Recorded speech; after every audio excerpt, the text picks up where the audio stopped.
Donc 3 petits exercices. Donc c'est vraiment pour vérifier si vous maîtrisez les notions de moyenne, médiane, quartile, etc. Donc dans ce premier exercice, le 58, il fallait donc donner une série d'effectifs total 6, de médiane égale à 5 et de moyenne égale à 8. Alors, on a plusieurs choses, mais la première chose quand on cherche comme ça une série de 6 valeurs, moi ce que j'ai tendance à faire, évidemment, c'est de commencer par ben, donc je vais faire ma série ordonnée et j'indique les rangs, les positions. Donc voilà mes 6 valeurs que je vais devoir compléter. Alors, première chose, donc là j'ai mes 6 valeurs, donc j'ai mon effectif qui vaut 6, et je voudrais que la médiane soit égale à 5. Donc vous savez que la médiane, elle sépare la série en deux sous-séries de même effectif, et donc évidemment, on comprend bien que ici, la médiane, il faudrait qu'elle soit située ici, c'est-à-dire entre la position n sur 2 qui est égale à 3 et la position n sur 2 plus 1 qui est égale à 4. Donc en gros, c'est entre la troisième et la quatrième valeur. Et donc, vous voyez bien que là, on a la troisième valeur, là, on a la quatrième valeur. Donc, on va positionner la médiane entre les deux. Puisqu'on veut que la médiane soit égale à 5, là, vous savez qu'on calcule la médiane en faisant la demi-somme de la troisième valeur et de la quatrième valeur. Donc, il suffit de prendre 6 et 7 comme troisième et quatrième valeur. Pardon, la médiane égale à 5, je recommence.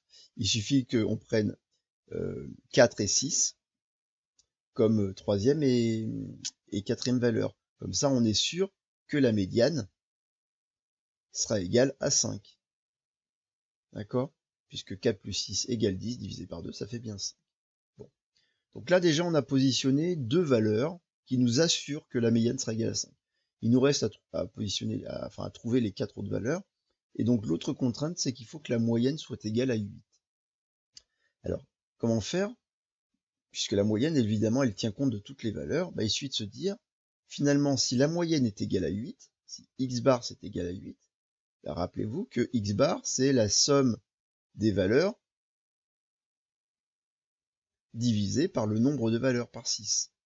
Autrement dit, la somme des valeurs, donc cette somme-là, je peux l'appeler grand S, en fait, cette somme, elle doit être égale à 6 fois 8, à 48 en fait, puisque quand on va faire cette somme divisée par 6, ça va bien donner 8. Donc on est sûr que la somme, c'est 6 fois 8, 48. Donc il va falloir que la somme de toutes mes valeurs soit égale à 48, si je veux que ça respecte donc les contraintes de l'exercice 58. Voilà, donc là, en fait, on est assez libre, hein.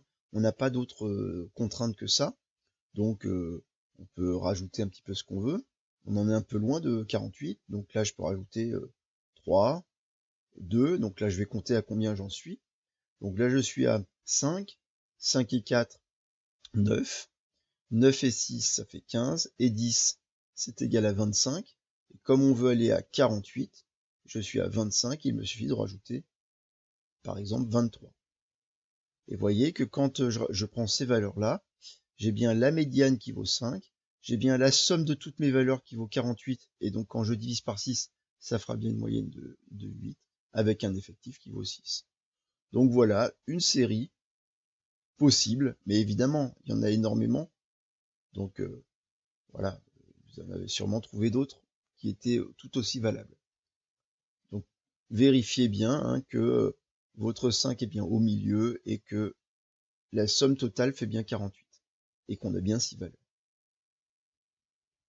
Ça va pour ce 58 hein, c'est pas plus dur que ça pour celui-là.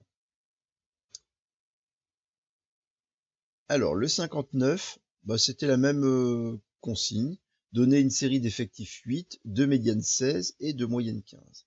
Donc je commence par faire mes emplacements de mes 8 valeurs dans la série ordonnée. Voilà. Donc là j'ai mes 8 valeurs. Puisque grand N est égal à 8, hein, que c'est l'effectif total, on sait que dans ce cas-là, la médiane va se trouver entre et ça se voit bien la graphiquement, ça va se trouver entre la quatrième valeur et la cinquième valeur. Et comme on veut que la médiane ici soit égale à 8, bah, il suffit qu'on prenne comme quatrième valeur 7 et comme cinquième valeur 9. Comme ça, on sera assuré que la médiane c'est bien égal à 8. Et vous voyez qu'il y aura 4 valeurs inférieures à la médiane et 4 valeurs supérieures à la médiane. Maintenant, qu'est-ce qu'on a d'autre comme contrainte? Ben, on a la contrainte que la moyenne soit égale à 15. Donc là, ben, il faut calculer, puisqu'on a 8 valeurs, il faut calculer 8 fois 15. Ah, pardon, décidément, je suis pas encore réveillé. Oui, bien sûr, ici, là, j'ai mal lu, la médiane, elle vaut 16. Donc, là, si la médiane, elle vaut 16, et qu'on a un effectif égal à 8, donc la médiane, puisqu'elle doit être toujours pareil, entre la quatrième valeur et la cinquième valeur, comme la médiane doit être égale à 16, il faut prendre comme valeur 15 et 17. Merci Gianni, hein, voilà. Il est 9 h du matin pour tout le monde, même pour moi. Donc, bref, on a ici, hein, c'est la médiane, elle vaut 16, ici, elle est écrite là. Et donc, on va prendre comme quatrième valeur 15 et comme cinquième valeur 17 pour être sûr, pour s'assurer que la médiane vaut 16. La deuxième contrainte, ou la troisième contrainte ici, c'est que la moyenne est égale à 15. Et donc, on sait qu'il faut que la somme totale, la somme de toutes les valeurs, doit être égale finalement à 8 fois 15. Alors 8 fois 15, ça fait 120, puisque 8 fois 10, 80, et 8 fois 5, 40. Donc ça fait 120.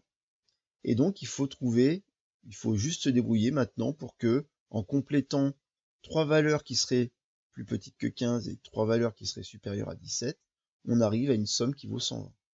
Donc là, vous pouvez prendre des valeurs simples, hein, pour faciliter. Par exemple, vous pouvez prendre 3 fois la même valeur si vous voulez.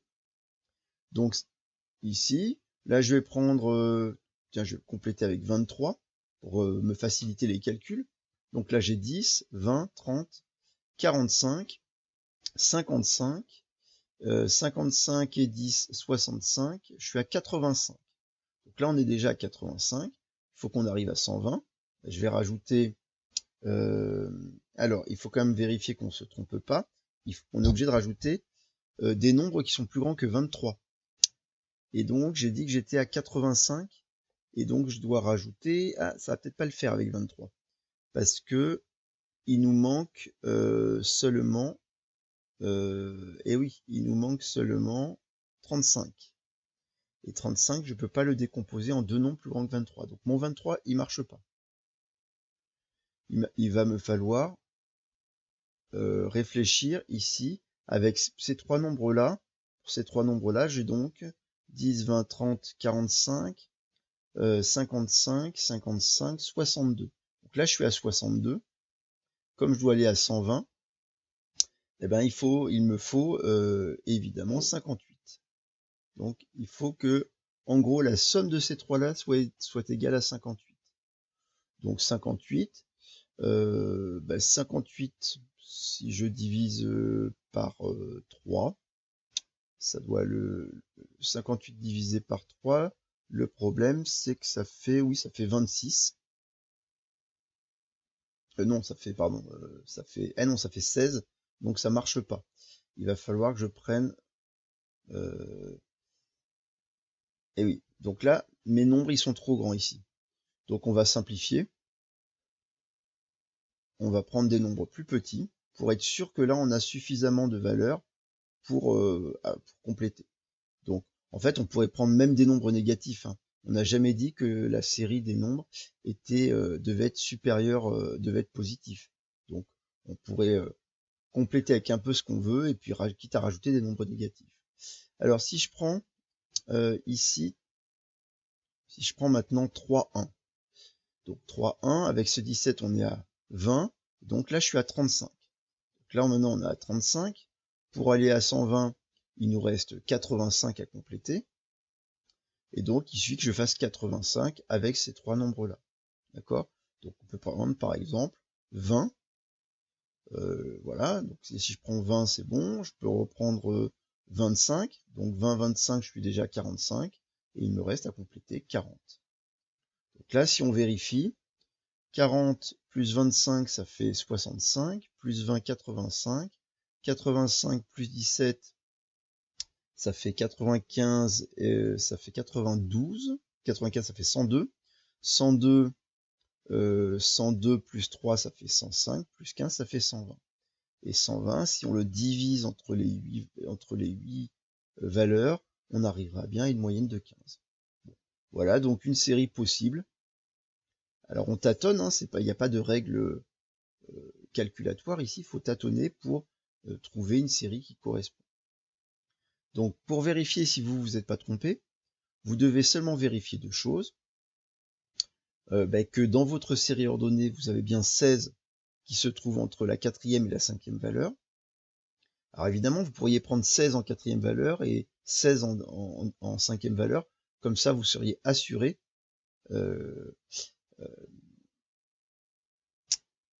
On serait assuré en fait que la médiane est bien 16. Mais on peut aussi prendre plutôt 15 et 17, c'est plus simple. Et la deuxième chose que vous devez vérifier, c'est que la somme de toutes les valeurs que vous avez trouvées est égale à 120. Ça vous assure que la moyenne sera bien égale à 15. Ça va, des questions sur ce 59?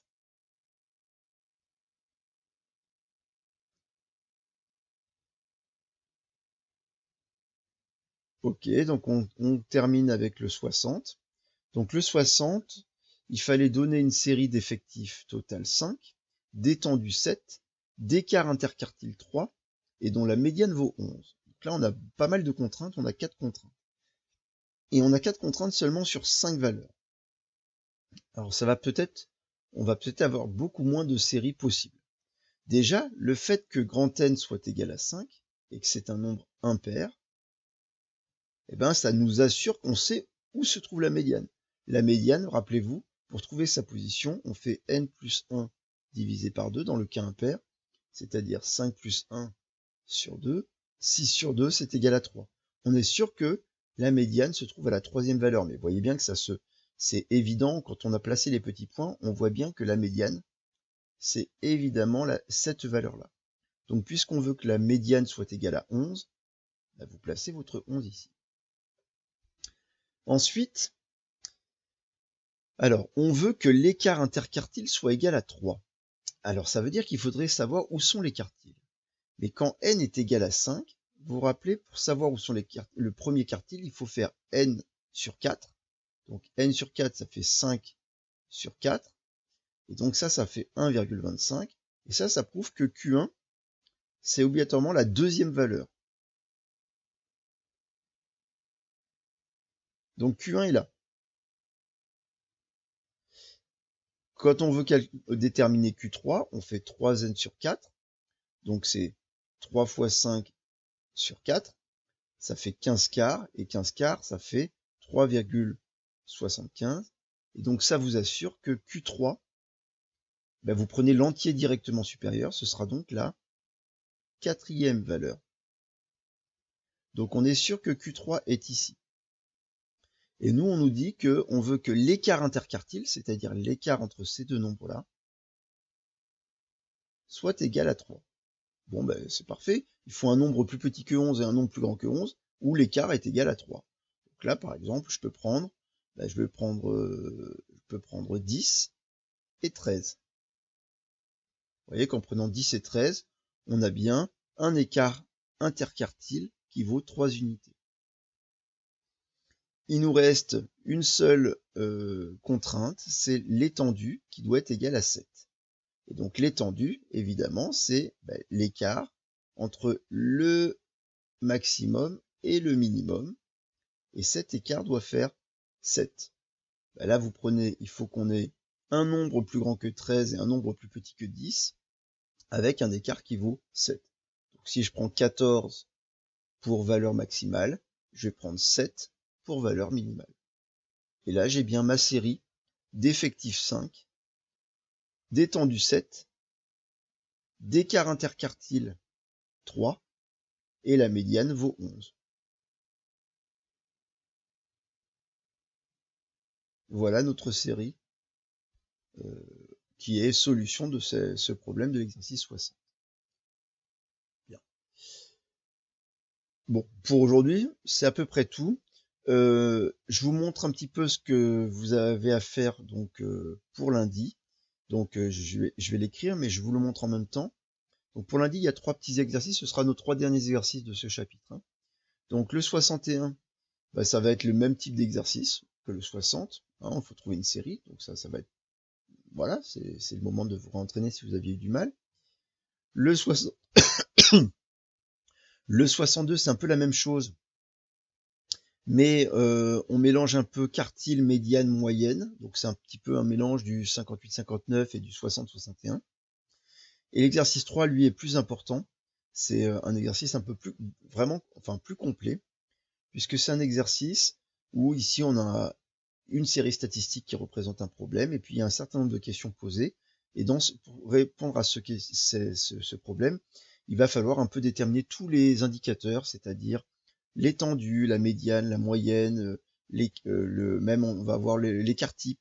Donc le 63, c'est un petit peu le gros exercice bilan du chapitre euh, qui vous montre, voilà, si vous êtes capable de le faire, c'est que pour ce chapitre, vous avez les connaissances nécessaires. Voilà. Donc, ce sera ces 3 exercices à faire, donc 61, 62, 63. Vous pouvez le marquer tout de suite. Donc, je marque, même si je vous enverrai un mail. Donc, ce sera lundi. Alors, lundi, on sera le 25. Donc, pour lundi 25 mai. Donc, exercice 61, 62, 63. Toujours page 180.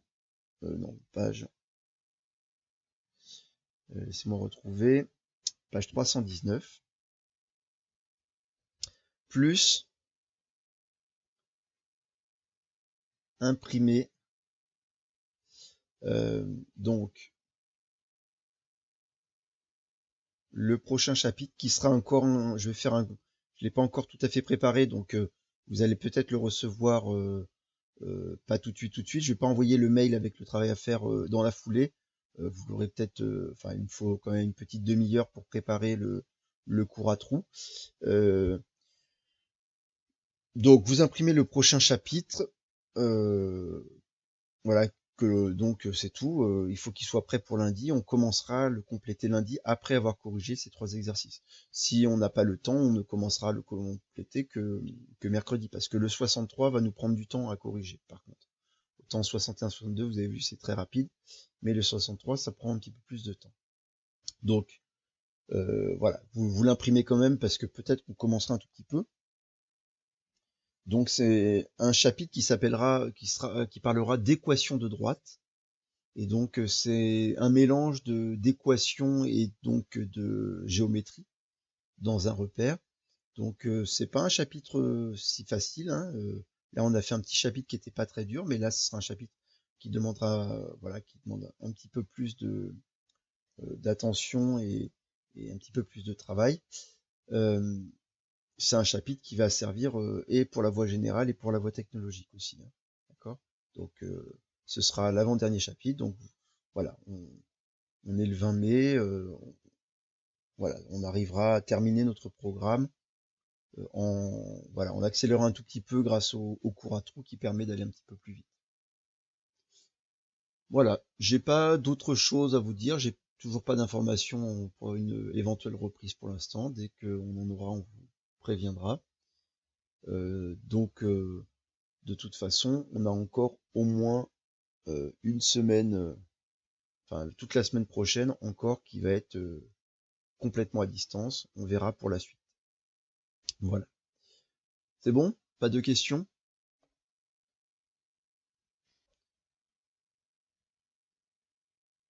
On va